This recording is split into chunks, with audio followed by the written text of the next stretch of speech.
Aproveita e vê se dá interferência aqui que eu entrei. Pera aí. Ó.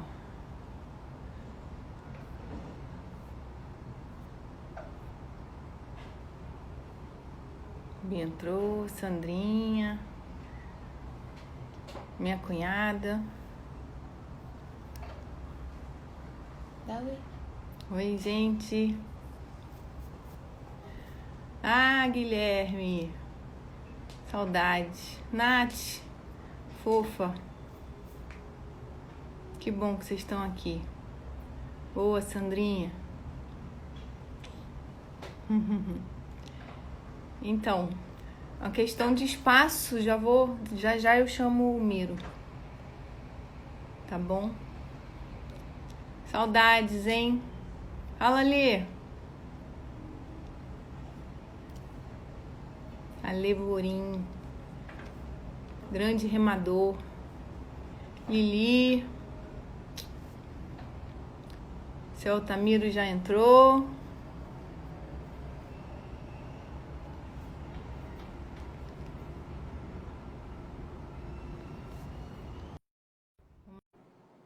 Carolzinha.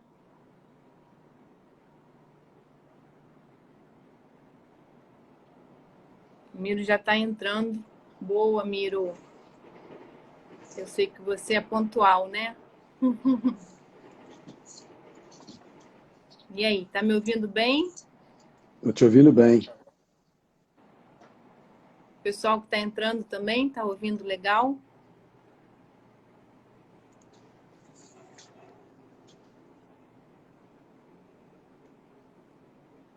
Ah, tô de óculos, né, minha amiga? Dai, minha coach. Saudade. Muita vontade de remar. Que bom, gente. Professor Ângelo, vou me espelhar em você, hein?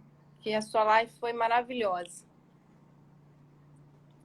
Espero seguir os mesmos passos.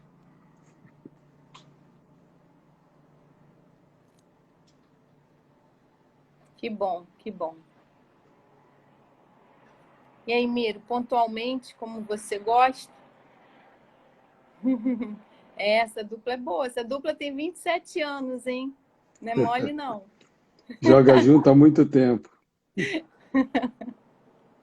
E eu ganhei a varanda. Que bom. Pois é. Então, o convidado é bom e o convidado traz muita responsabilidade, né? Não é fácil. Mas a gente está tendo essa oportunidade até para a gente poder divulgar. Eu sempre disse que o Miro é uma enciclopédia ambulante e a gente poder ter esse espaço para divulgar todo o conhecimento dele, esses 90 dias que ele está preso dentro de casa e só estudando para variar.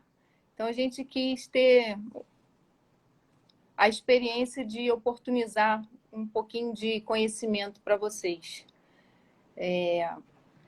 Espero que esse seja a primeira live de muitas. Miro, seus amigos estão entrando, os meus estão e me conhecem. Eu sou a Lisa, sou esposa do Altamiro, sou profissional de educação física. E para os meus amigos que não te conhecem, eu achava legal você se apresentar também. Então, eu estou assim, bastante feliz de estar fazendo esse momento aqui com você e poder compartilhar isso com os nossos amigos e as pessoas que estão nos assistindo. Eu não sou religioso, mas eu imagino que boa parte das pessoas que nos veem é. E assim, se a gente pensar em cristão, a história do cristianismo tem AC e DC, antes de Cristo e depois de Cristo. Agora, para nós, todos os humanos, né, nesse planeta doido que a gente está vivendo, voltou a ter AC e DC, que é antes do coronavírus e depois do coronavírus. A minha vida tem AA e DA. A minha vida antes da Alisa e a minha vida com ela, depois que ela surgiu na minha vida. Sim, foi uma mudança muito importante, Muitas coisas boas surgiram a partir disso, e uma delas foi o meu entendimento, né, que você me fez ter, de que não adiantava ficar trancado dentro de uma sala e lendo um livro, achando que o que eu tinha nas mãos era um tesouro, se eu não pudesse trocar isso com outras pessoas e poder ouvir outras verdades, dizer a nossa versão, né, do que a gente entendeu da vida, do que a gente leu, e isso definitivamente transformou minha vida, e eu sou muito grato a isso, então eu estou assim, bastante feliz de estar fazendo isso com você agora, porque acho legal compartilhar com as pessoas isso também. Ó, não posso fazer, não pode fazer, chorar não, porque eu vou perder a linha aqui do raciocínio. Tá tranquilo, tá tranquilo. Vamos lá, que nossos amigos já estão por aí. Agradeço a todos pela força e por estarem aqui presentes para ouvir mais uma vez esse grande homem. Que é legal porque o Miro, com as suas analogias e com a sua didática, ele consegue explicar coisas que às vezes é difícil de entendimento, só com o texto. Então, eu acho que hoje a gente vai apresentar uma coisa um pouco mais elaborada, porque a gente tentou colocar vamos colocar as imagens para vocês, e eu espero que vocês aproveitem ao máximo. Se não der tempo, a gente fecha a live e abre depois só para perguntas, tá? Fiquem tranquilos que eu estou com uma secretária aqui que está anotando as perguntas, ou se vocês quiserem deixar para depois, a gente volta numa nova live ainda hoje para a gente responder as dúvidas e as perguntas de vocês. Tá bom? Vamos lá. A palavra é sua. Bota o próximo slide para mim, por favor. Só para deixar claro para vocês, a gente se preocupou, inclusive, em colocar aí imagens que possam nos reportar aquilo que a gente está falando. Às vezes a imagem traz muita informação, só por ela estar ali. E a gente também vai disponibilizar isso depois para vocês. A gente cria um mecanismo de Dropbox, as pessoas deixam, quando a gente abrir para as perguntas, coloca o e-mail e a pergunta, que aí a gente já monta um cadastro de e-mails para a gente poder enviar o material que a gente construiu para ser usado exatamente em lives do Instagram. Então, a gente customizou e colocou o template para que tivesse algum valor para vocês também.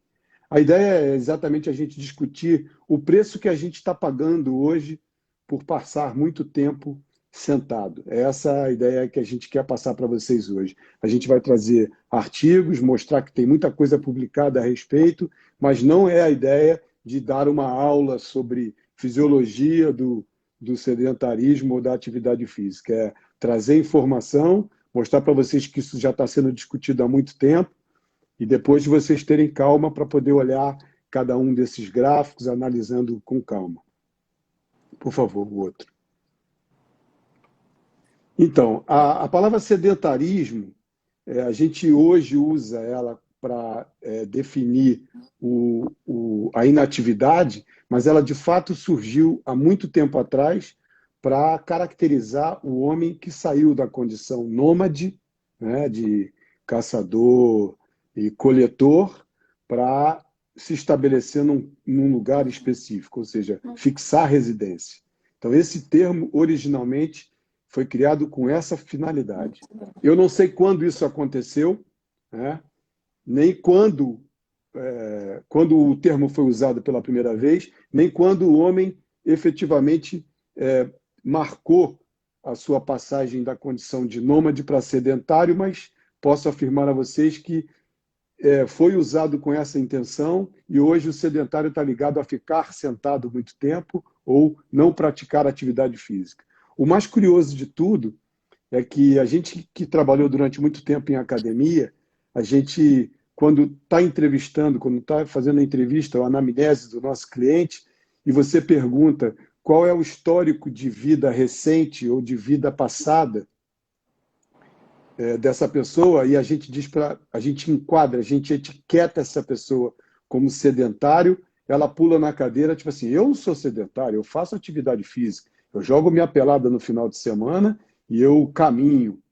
Assim, ela se incomoda com o termo, mas ela faz muito pouco para não receber essa etiqueta. Então, de cara já existe um preconceito muito grande com o termo, e aí por isso eu reportei a história, né, a etimologia da palavra, porque ela tinha como origem a fixação do homem numa residência, né, num local fixo. Pode botar o próximo. A gente tem 2 exemplos atualmente desse tipo de personagem, né? O homem nômade. A gente tem tribos brasileiras, tribos indígenas brasileiras, como os Yanomamis, que vivem num isolamento muito grande, assim, pouquíssimo contato com o humano, que exploram o terreno, que se deslocam de lugar em lugar, tentando coletar o que vão comer, caçar o que vão guardar como reserva para os momentos de escassez. E o exemplo mais assim famoso fora do Brasil são os Hadza, né, que ficam na Tanzânia, são considerados caçadores-coletores na essência. Esses, quase diferente dos Yanomamis, eles quase não têm as ocas, né, assim, essas residências fixas. Eles vão se deslocando na medida em que começa a existir escassez de recursos e vão explorando outros lugares e até voltam para os lugares iniciais, porque a área, as planícies são extensas, mas quando eles voltam para as regiões originais, essa região já está novamente abundante de recursos, então ele permanece um tempo por ali, mas passa o tempo todo caçando. A gente, na sociedade moderna, a gente não tem mais isso, né? Tirando essas aborígenes lá na Austrália, na Nova Guiné, e um pouco disso no Brasil e na África. Pode mudar. É muito fácil para a gente hoje estabelecer o que é inatividade e o que é atividade. Se vocês olharem essa imagem aí, a central é uma moeda, é uma bateria, né? Então, o acelerômetro hoje ele é pouca coisa maior do que a bateria, e se a gente pensar em relógio, se a gente pensar em telefone, esses acelerômetros já estão lá. Então, é possível você usar o acelerômetro exatamente como acontece com um sismógrafo, né, que mede abalos na Terra, né, nas camadas da Terra. Então, assim, um simples movimento que você faça, ele é capaz de captar, tanto em quantidade quanto em magnitude. Então, hoje, com os acelerômetros, se você tiver com o celular no teu bolso e você ficar sentado com ele ou sair para caminhar, ele é capaz de contar o número de passos que você fez, até a velocidade com que você se deslocou no espaço. Então, isso hoje está tornando muito mais fácil monitorar o ser humano e fazer uma leitura e uma correlação entre esse comportamento e as consequências dessa atitude que o sujeito pode assumir. E tem vários gadgets, né, que hoje as pessoas podem usar, são acessíveis, que eu acho que você vai falar um pouquinho disso mais à frente. Exatamente. Tem muitos são baratos. O próprio telefone, a pessoa já tem um telefone, se ela não quiser comprar gadget nenhum, com o próprio telefone ela pode fazer uso dessa movimentação, não com a riqueza de dados que um GPS traria, né, mas já permite acompanhar e monitorar essa questão do tempo que você fica sentado, por exemplo. Os estudos começaram já tem muito tempo, mas a gente separou alguns clássicos. Esse aí, por exemplo, ele é de 2009, se eu não me engano, e ele foi publicado na Medicine and Science, e ele mostra, só para a gente ter uma comparação aí, o branquinho é o sujeito que basicamente não fica parado, é o hiperativo, e a barra em preto é o sujeito que fica a maior parte do tempo sentado. Então, o ativo, bastante ativo, o que passa metade do tempo, um terço do tempo, um quarto do tempo, três quartos do tempo sentado, né? Ou o tempo todo sentado. E a gente verifica que do clarinho, quando o sujeito ativo, para o mais escuro, que é o sujeito que passa muito tempo sentado, existe um agravamento, né, em relação à morbidade, né, assim, a possibilidade dele adquirir uma doença cardiovascular, um diabetes, o câncer e outras doenças. Então, Isso em 2009. isso foi publicado em 2009. Então, assim, 2009.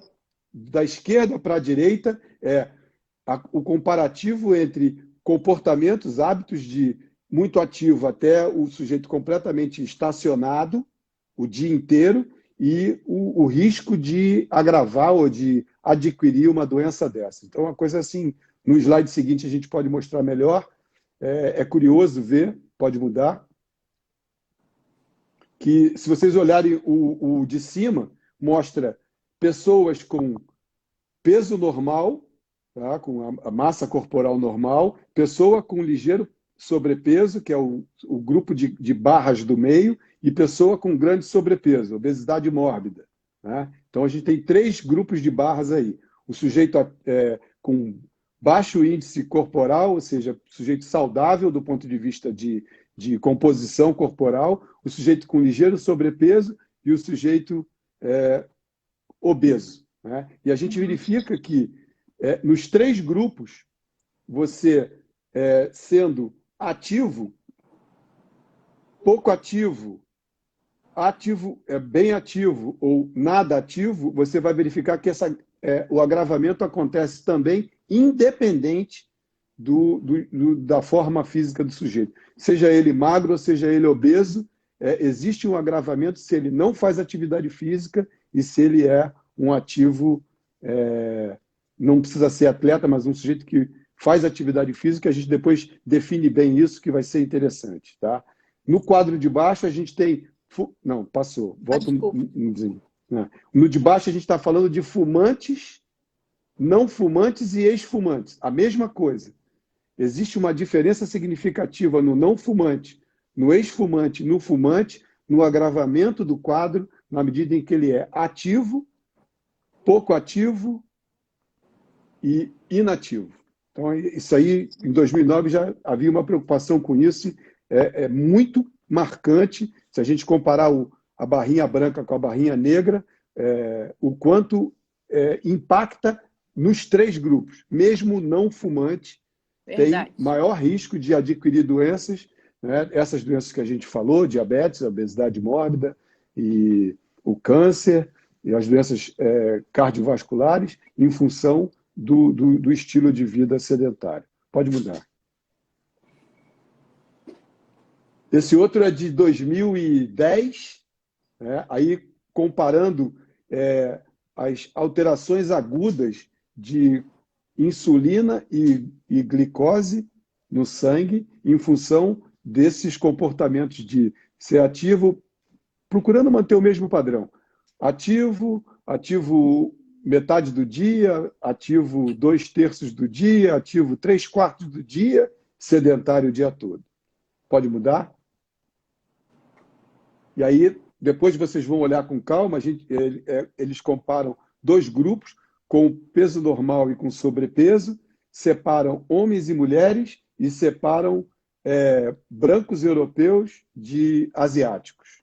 Então, também dá para a gente verificar o comportamento da glicose, comportamento da insulina nesses grupos. Pode passar o seguinte.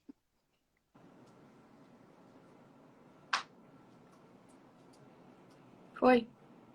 É isso. Foi? Então. Esse é o insulina, né? O quadro de insulina. Então, verifica, observa que há uma mudança bastante significativa do azul para o cinza em relação a o cara que fica muito tempo sentado, o sujeito que fica em pé e o sujeito que faz atividade física leve, tá? Então, a gente tem aí, para os grupos que a gente demonstrou, com peso normal, com sobrepeso, homens e mulheres e brancos, europeus e asiáticos. Pode passar o seguinte. A mesma coisa em relação à glicose, o anterior foi insulina, esse agora é glicose. Isso é para vocês olharem com calma depois e ver o impacto de estar sentado, fazer alguma atividade física leve ou mesmo ficar em pé. Eu, há 5 anos, pouco mais de 5 anos, adotei a minha estação de trabalho, ela é em pé. Eu não sento durante o dia. Eu sento para fazer refeições, porque é até antipático você almoçar em pé com a família, né? Isso vira paranoia, mas eu tenho feito isso em todos os lugares onde eu trabalho, a minha estação de trabalho em casa e a minha estação de trabalho em todos os lugares que eu passei nos últimos 5 anos, não tem cadeira e não tem gaveta. Não tem gaveta para que eu não guarde e não acumule material a ser desovado, ou seja, a ser produzido. E também, e aí se você não tem gaveta, vai ter que ficar em cima da mesa e você vai ter que olhar para ele e se desfazer dele. E nem cadeira para eu não adotar essa postura sentado. E o curioso é que eu fui rever o meu material e em 2014 eu fiz a primeira palestra. Foi lá na Itália, em janeiro, onde eu coloquei os primeiros slides falando sobre o quanto ficar sentado pode levar você a um quadro crítico. Sentar pode te matar. Foi assim que eu comecei o bate-papo lá na Itália. Foi muito interessante. E rever os slides me fez pensar que há quanto tempo a gente bate nessa tecla, a gente Já fala divulga sobre isso, né? E as pessoas ainda não acordaram para a gravidade disso. Pode passar o slide. Então, em resumo, esse estudo mostra o seguinte: 30 minutos de atividade moderada 5 vezes por semana, ou 20 minutos de atividade intensa 3 vezes por semana, já inibem essa gravidade, ou seja, dificultam muito que um quadro desse venha a se instalar em você. Então, é uma coisa muito simples de ser resolvida, né? 30 minutos de atividade moderada, você pode escolher ir ao mercado e voltar de escada no elevador. Eu moro no 18º andar, descer de elevador e voltar de elevador vai dar os 30, caminhando até o mercado. Então, não é nada demais você fazer isso 5 vezes ao dia, né? Ou fazer isso 2 vezes por semana, 3 vezes por semana, tentando, de repente, subir correndo as escadas ou descer correndo as escadas durante 20 minutos. Também não vejo nenhuma dificuldade em executar esses 2 padrões de comportamento aí e tentar evitar, ou pelo menos minimizar, a possibilidade de um evento desses indesejáveis. Pode Eu fico passar. pensando nas pessoas que estão agora nessa quarentena, né? Que Exato. estão muito mais paradas do que exercitando, né? É um caso assim realmente bastante preocupante, porque não pode descer as escadas nem andar mesmo que seja no parque, está flexibilizando um pouco essa coisa do confinamento, mas as pessoas passaram 80 dias dentro de casa, né? A gente tem o privilégio de ter um rolo e poder pedalar nesse rolo. Ter outros recursos que a gente vai até mostrar aqui um pouquinho, mas a maioria das pessoas não possui isso. Então, eu vi gente fazendo maratona dentro do quintal. Realmente é um negócio muito doido e chama bastante atenção. Esse gráfico que vocês estão vendo aí é de um estudo de 2011, e olha que interessante. As linhas contínuas são homens e as linhas pontilhadas mulher. Tá? Então, o simples fato de aumentar o nosso tempo vendo televisão, se vocês olharem a extremidade esquerda do gráfico, mostra a expectativa de vida, tá? Então, em pontilhado mulheres e em linha contínua homens, a expectativa de vida caindo quanto mais a gente anda para a direita, no sentido de passar mais tempo vendo televisão.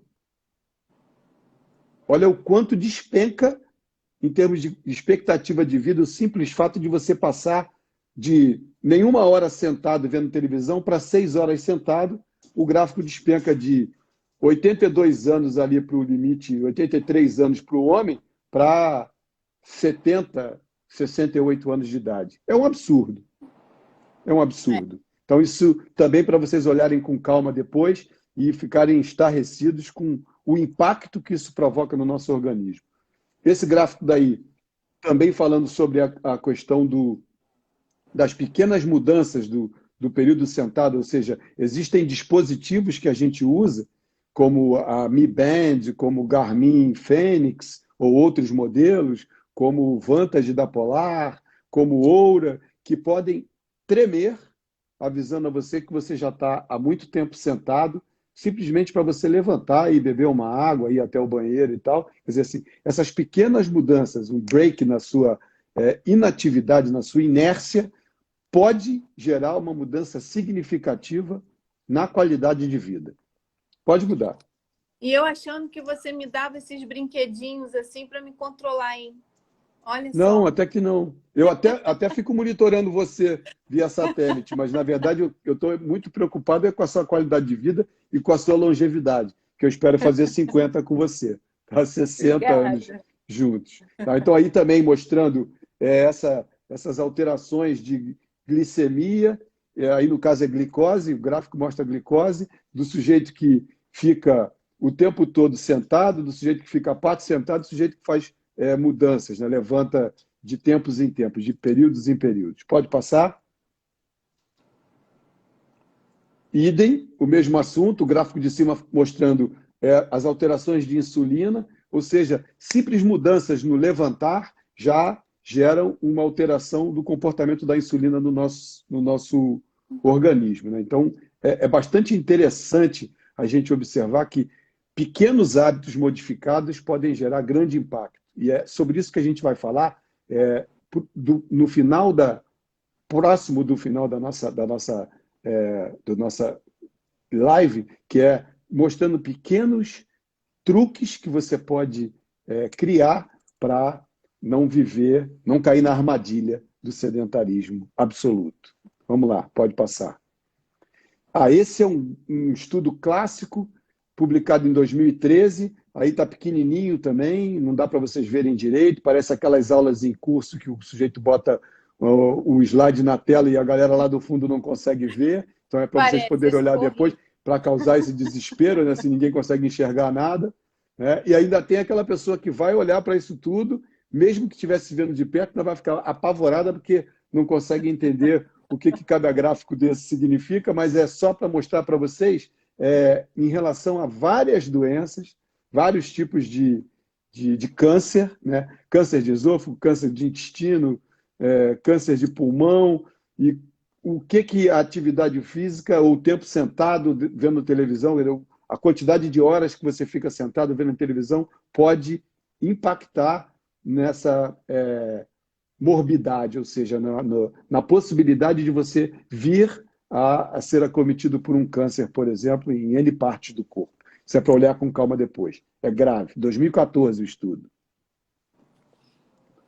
Aqui é um outro estudo também falando sobre mudanças no sentar e levantar durante o período que você está trabalhando, vendo televisão, assistindo um Netflix da vida, que os Yanomamis não têm, os Hadza não têm, o homem pré-histórico não tinha. Então, assim, quando a gente fala, eu até brinco muito com isso, quando a gente fala da dieta paleolítica, né? A dieta paleolítica não era a dieta que o cara fazia, o sujeito fazia na pré-história. Pô, legal. Agora, lá tinha o mamute para correr atrás do sujeito, tinha ele caçador e ele caça, né? Até que ponto ele é o predador ou ele é o predado. Quer dizer, em qual o momento que ele ocupa na cadeia alimentar, se ele está buscando o alimento ou se ele está virando alimento para alguém, quer dizer, coisas que a gente não tem hoje mais, né? A gente fala que a gente tem que matar um leão por dia, mas é uma metáfora. A gente não tem que matar efetivamente um leão por dia, a não ser os Hadza lá na Tanzânia. Nós não temos essa possibilidade. Então, fazer a dieta paleolítica e não ter as mesmas características ambientais que o sujeito do paleolítico tinha, vai requerer uma série de ajustes que a gente não faz. Dormir na caverna, a gente tem um ar-condicionado, que tem estudos mostrando isso, o tempo que você passa toda hora alterando a temperatura do ambiente, a umidade do ambiente, o quanto a gente entra em banco, sai de banco, entra na empresa, vai almoçar, quer dizer, o quanto isso, esses mecanismos de termorregulação vão tornando cinzenta todo esse controle do que o nosso organismo tem que exercer. Pode mudar. Tá bom. Aninha, e para as pessoas que estão entraram um pouquinho depois que eu falei, a gente vai deixar as perguntas para, assim que encerrar essa live, que tem bastante conteúdo ainda, a gente abre só para perguntas para o Miro responder, tá bom? Esse estudo é de 2017 e a minha voz está muito alta para vocês, desculpe. Para mim está ótimo.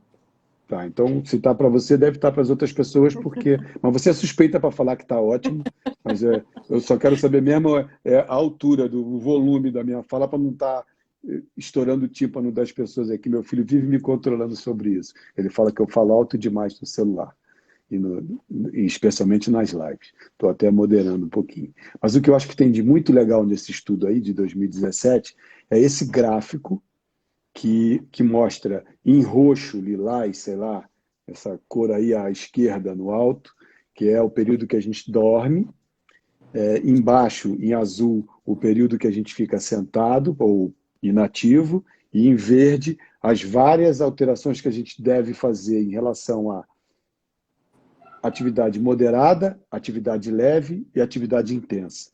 E o legal desse gráfico é que ele não impõe linha de tempo. Ele não exige de você nem o momento em que você deve fazer, nem a duração que isso deve contemplar. Ele só diz que você precisa ocupar maior parte do seu dia, tirando a parte roxa, que é indispensável que seja tranquila. Você tem que tentar fazer com que a sua vida seja mais verde do que azul. Tá? E isso vale a pena depois olhar esse gráfico com atenção, porque se a gente deixar esse azul ocupar o espaço do verde, a chance da gente ter tudo aquilo que a gente viu nos slides anteriores é absurdamente grande. 3 vezes mais, 4 vezes mais, 6 vezes mais do que a gente pegar essa parte azul aí e ocupá-la com o verde. Então, o bacana do gráfico é que ele não impõe, exatamente como eu te falei, ele não é tirano, te dizendo que você tem que fazer 40 minutos de atividade intensa, mais 20 minutos de atividade leve, mais tantos minutos de atividade moderada. Ele apenas diz que o teu dia deve contemplar isso aí. E aí você tem que criar várias alternativas, várias formas de você cumprir isso aí, sem isso virar uma paranoia, para você diminuir a chance de algo de ruim acontecer que não esteja sob o seu controle. Pode passar? Esse estudo é de 2020, aí eu trouxe os mais recentes, também mostrando, muito legal esse aí, porque ele mostra em pessoas mais idosas, né, que todos nós vamos chegar lá, eu já sou um idoso, eu tenho 60, e já tem até aquela cartelinha para colocar no carro e poder parar no estacionamento, embora imagine que pelo estilo de vida que a gente tem, em algum momento alguém vai dizer para mim assim, está fazendo o que aí na fila, malandro? Está querendo furar a fila? Ou então, tira o seu carro daí que você não tem direito de usar a vaga do idoso. Eu espero ouvir isso ainda por muito tempo das pessoas e com orgulho levantar a cartelinha e dizer assim, eu tenho o direito, embora não precise, ou faça tudo para não precisar usar, mas aqui, já que eu tenho o direito, deixa eu usufruir disso. Né? Então, esse também é um estudo interessante, mostrando que 30 minutos de atividade moderada já podem diminuir em 8% a chance de você contrair câncer. Pode passar o seguinte.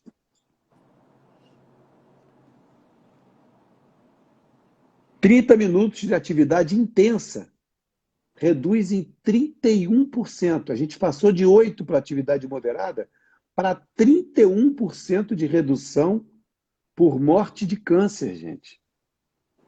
Isso é muito impactante. É mesmo. 31%. É 1/3 de redução. É muito significativo. Muito significativo. Estudo de 2020. Esse outro estudo que você colocou agora é de 2020 também, e esse mostra morte. Esse estudo eu achei bem interessante. Eu vou dizer por quê para vocês. Eu estou cansado de ver isso. Cláudio Gil é um ferrenho crítico dessa situação. Como a mídia, e às vezes até os nossos colegas profissionais de saúde, colocam em relevo, em destaque, quando alguém morre numa maratona, quando alguém morre jogando uma pelada, quando alguém morre fazendo uma prática de um squash, jogando um tênis, e aí fazendo spinning na academia, correndo numa esteira, fazendo musculação, todo mundo que não tem conhecimento profundo dos aspectos da atividade física do ponto de vista científico e que não leram um artigo como esse de 2020, e ele não é o único, só que ele é bonito porque ele é grande, ele fez um levantamento com muitas pessoas, ele mostra o quanto a atividade física pode reduzir, impactar em termos de qualidade de vida, reduzir, aumentando a expectativa de reduzir na chance de morte. Então, se a gente olha e lê esse artigo com calma, a gente vai verificar que a possibilidade de uma intercorrência grave, levando o cara à morte, é tão pequeno perto dos benefícios que a atividade física vai promover, que é desprezível a gente se preocupar com isso. Tá?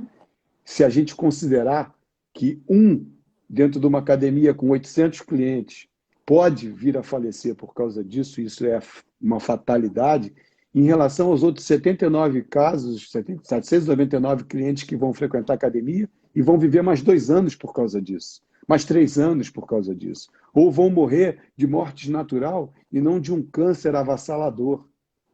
Quer dizer, isso é para a gente divulgar mais. Nós que somos profissionais de saúde e trabalhamos com atividade física, a gente precisa mostrar para a pessoa que ela não tem atividade física. Claro que a gente tem que ter os cuidados de fazer exames, né, de fazer uma boa anamnese, mas ainda que a gente não faça, o que não é o correto, não é o ideal, se envolver em alguma atividade física é muito importante, porque os riscos vão diminuir e não aumentar.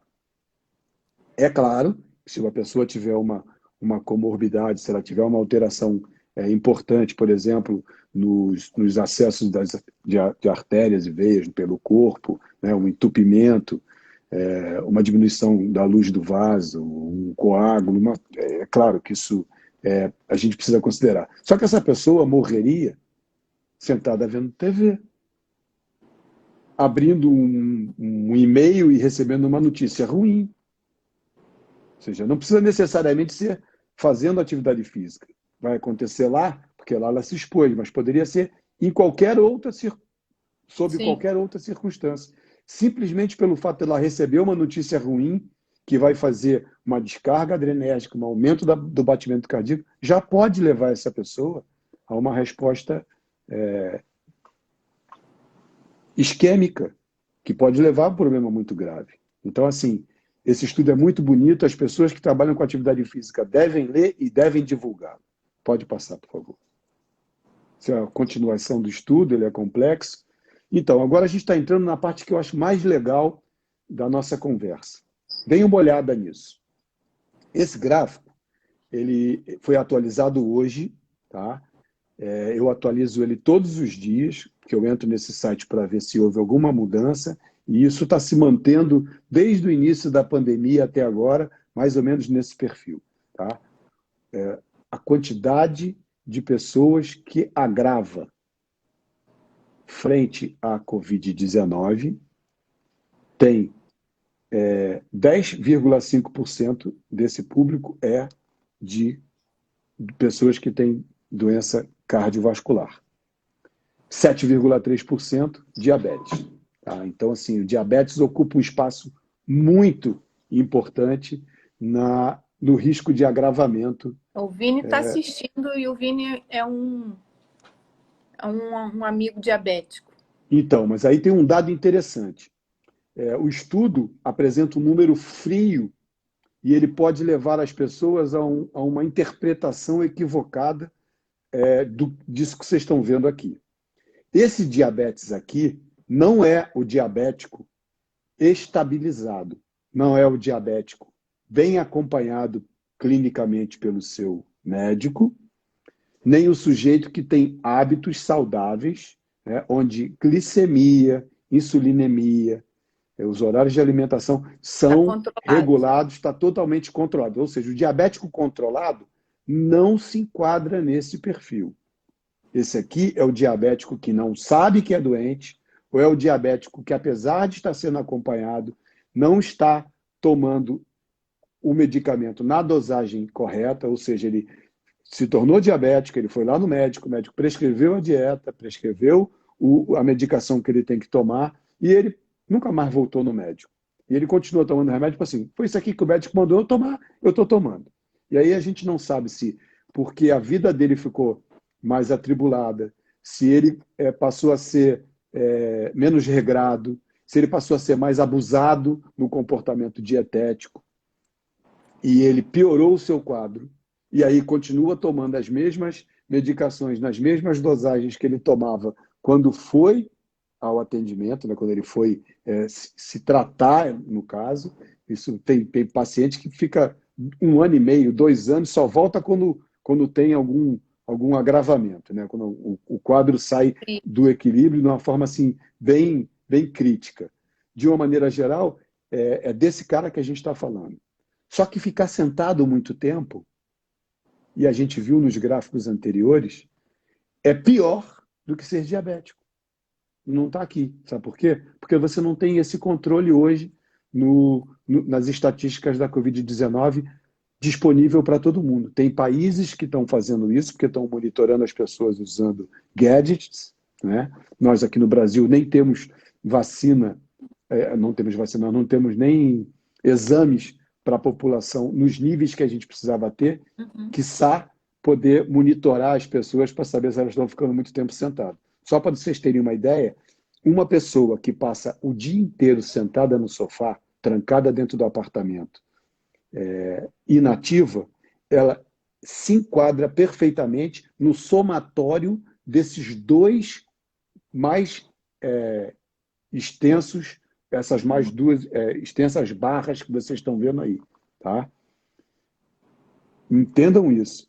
Glicemia alterada, insulinemia alterada em função de ficar inativo. Pior do que um sujeito que porta o diabetes e está tratado de maneira controlada. Ele está controlado. Então, isso é importante. Por isso eu botei esse gráfico aqui, tá?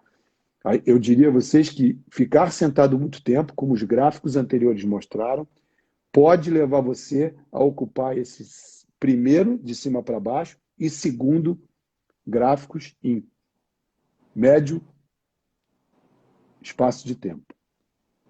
Se a gente imaginar que a Covid-20, que a Covid-21, que a Covid-22, que virão, inevitavelmente elas virão, as pessoas mantiverem o padrão comportamental que elas têm hoje, e algumas agravaram por causa disso, é preciso fazer alguma coisa, e essa live tem essa intenção, mobilizar as pessoas para saírem desse perfil sedentário, porque ele, com certeza, impacta no agravamento da doença. Esse gráfico que a Lisa colocou agora é o da Covid. Então, olhando para ele, vocês vão ver o seguinte, os spikes, que são esses desenhos azuis aí do gráfico, tá? do gráfico de cima, e que embaixo está demonstrado por essas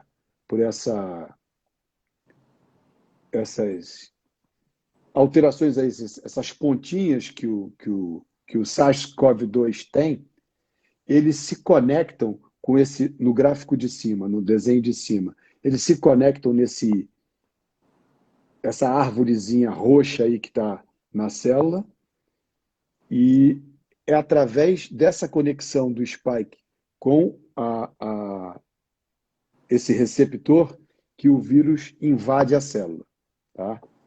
O que acontece com as pessoas obesas, as pessoas inativas e as pessoas sedentárias e com comorbidades é que o número de receptores está aumentado, e a receptividade desses receptores também está aumentada, ou seja, isso facilita a entrada do SARS-CoV-2 para dentro da célula, e aí ele usa a célula como matriz para se replicar, né? Então, assim, ele usa a célula para gerar novos vírus e depois ele destrói a célula para que eles ocupem outras novas células e façam o mesmo nessas células seguintes.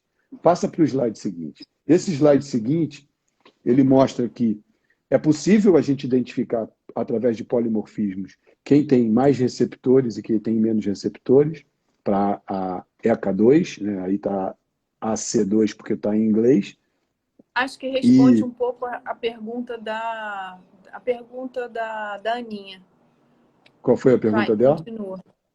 Mas qual foi a pergunta dela? Se tinha uma influência genética.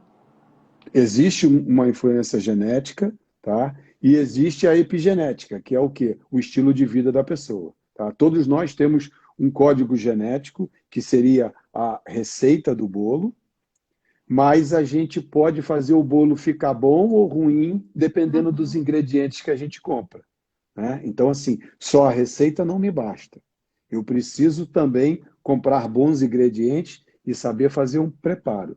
Então, isso aí é a epigenética. É tudo que eu preciso disponibilizar para que aquele gatilho não seja alterado. Uma pessoa que tem mais receptores ECA2, por exemplo, ela não necessariamente ela está mais suscetível a ter a doença se ela tiver comportamentos saudáveis, como se alimentar bem, fazer atividade física, não fumar, tentar evitar ao máximo o ambiente poluído, que a gente não controla isso, mas ele é real, né? Então, assim, cidades muito mais poluídas, como foi o caso da região da Lombardia, na Itália, os agravamentos também estão correlacionados com o clima do local, uma das cidades mais poluídas da Itália. Então, São Paulo é uma cidade assim. Então, assim, não é só porque ela é cosmopolita, mas é também porque o ar é mais pesado, provavelmente boa parte da China. Wuhan deve ter sido uma situação semelhante. Quer dizer, isso tudo vai impactar. Então, esses gráficos aí, eles mostram essa capacidade do vírus de invadir a célula, e lá embaixo, quando a gente fala de sedentarismo, a gente fala de obesidade e tal, a gente fala do que eles chamam de storm, né? Que é a tempestade de citocinas, que é o sujeito inflamado. Então, ou seja, quem pratica atividade física consegue controlar melhor a questão das interleucinas, que são pró e anti-inflamatórias, ou seja, existe um equilíbrio disso, né? E isso, de alguma forma, nos protege. Não nos vacina contra a Covid, mas, com certeza, dificulta o oportunismo do vírus se replicando dentro de nós. Pode passar o seguinte? Então, o que a gente pode fazer em termos de mudança comportamental? O que a gente precisa fazer para não ser visitado por essa jovem senhora logo atrás do sujeito que está aí trabalhando, né? Além daquilo que a gente já mostrou, que é escolher atividade física, tentar fazer o verdinho ocupar o lugar do azul, a gente pode fazer algumas coisas bem interessantes. Pode passar o seguinte. Lembrando que a gente, na vida moderna, a gente saiu lá do Homo habilis, Homo erectus, Homo sapiens para o Homo office, né? E agora no home office ficou pior, né? Porque a gente está fazendo home office, então a gente nem para o trabalho vai, ou seja, a gente está trabalhando dentro de casa. Tem muita gente achando isso legal, eu também estou achando, mas só que isso vai aumentar ainda mais a possibilidade da pessoa ficar mais tempo sentada, que aí nem para o trabalho ela vai. Nós temos até exemplos aqui em casa, né? Porque a Bia, para o vestibular, passa o dia inteiro sentada estudando. Exatamente. Então, eu penso o novo normal que tanta gente está falando aí, né? Que a gente vai até fazer um trabalho material sobre isso. Eu não gosto muito dos dois termos, novo, normal, porque tudo aquilo que é novo até um certo dia, né? O meu telefone novo é novo na hora que eu tiro da caixa. Uma semana depois ele já não é mais novo. Então, assim, a minha preocupação em relação a esse novo normal entre outras coisas, com o home office, né? O sujeito que tinha que ir até o estacionamento, tinha que ir do estacionamento para o escritório, que tinha que pegar o metrô, que tinha que pegar um trem, não vai fazer isso, né? Então, isso ainda aumenta a chance da gente passar mais horas sentados. Então, assim, eu vejo essa possibilidade, né, esse novo cenário, quase igual ao da foto de baixo, né? Isso pode se transformar numa cadeira elétrica, né? Isso sucumbir com a nossa chance de viver bem e viver mais. Pode mudar? Então, a gente tem como alternativas, por exemplo, o uso de eletroestimulação muscular, né? Isso é uma alternativa bem interessante. Eu imagino que isso vai começar a entrar nos espaços, né? Além de você poder atender as pessoas, porque isso está ficando cada vez mais portátil. São tecnologias vestíveis que o sujeito pode adquirir.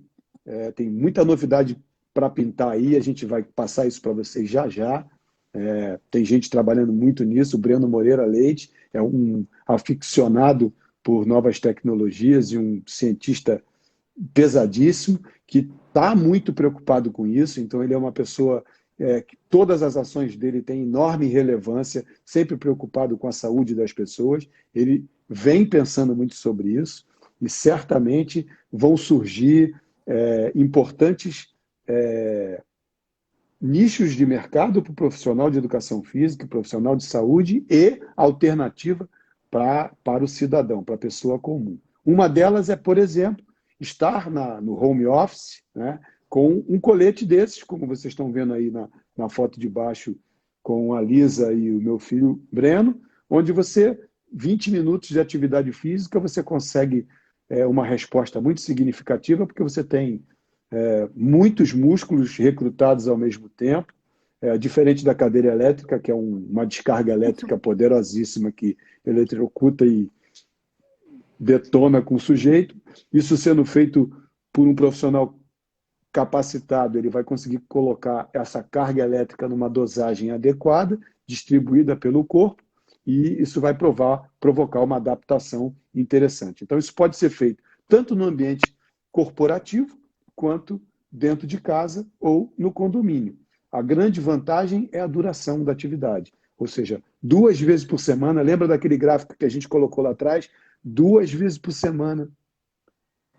Atividades de 30 minutos de duração ou 20 minutos de duração já são suficientes para colocar aquele verdinho aumentando naquele gráfico do outro estudo que a gente demonstrou, tirando a gente dessa faixa de risco. Pode passar? E já aproveitando a carona, assim que aqui em São Paulo essa quarentena for liberada para atividades físicas e o parque voltar a ser aberto, a gente vai estar com esse serviço aqui em São Paulo. No Rio, a gente tem o Jota, na Sport Science, e em Miami com o nosso querido Breno.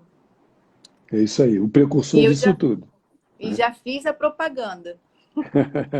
Então, nesse gráfico aí a gente tem uma outra traquitanazinha, uma outra ferramentazinha bem interessante. Esse cara aí, Daniel Shaw, ele é neurocientista, neurocirurgião, ele implantava chips no cérebro de pacientes com epilepsia, mais ou menos como um marca-passo, parecido com o marca-passo cardíaco, que na verdade ele organizava as descargas elétricas no córtex motor.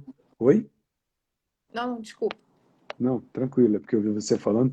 No córtex motor dos epiléticos, tentando diminuir o evento do epilético ou até diminuir a magnitude do evento ou até o acontecimento dele.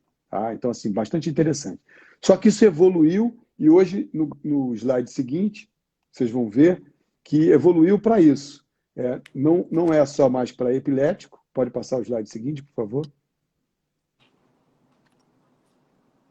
Não é mais só para epilético, agora pessoas comuns podem usar, atletas podem usar, músicos podem usar, recrutas, né, militares podem usar. O que esse dispositivo faz é estimular essa parte verde aí que vocês estão vendo no cérebro, né, o córtex motor, de forma a preparar o cérebro para uma atividade física. Então, vocês imaginem, isso usado isso usado antes da atividade física pode amplificar a resposta do corpo na hora que você estiver em atividade física. Então, aqui em São Paulo, a gente vai usar isso com os nossos clientes. Então, a gente vai colocar o dispositivo, vai preparar o sujeito para que ele tire o melhor resultado do treinamento, amplificando os benefícios. Pode mudar? Esse slide aí ele é interessante porque uma outra coisa que também me preocupa, não só no trabalho, né, como no home office que está surgindo, é essa rotina. Muitas empresas trabalham com o setor lá do cafezinho e tem gente que pega esse cafezinho e coloca do lado da bancada, toda vez que na rotina do dia de trabalho, quando percebe que não está rendendo muito bem, porque em vez de dormir bem, passou até a madrugada vendo Netflix, então ele vai para o trabalho com déficit de sono, aí ele senta para trabalhar e começa a perceber que está caindo a capacidade dele de produzir, né? A produtividade dele cai, ele aí ingere o café. Isso também acontece no slide seguinte, com o sujeito que está dirigindo. Tá? Então, o sujeito está dirigindo, dormiu mal, ou está cansado, e aí ele está dirigindo e ele percebe que deu aquela cabeçada na hora que estava dirigindo, e aí ele vai, toma um arrebite, né, o motorista de caminhão, ou então ele levou a garrafinha dele lá e vai tomar um café.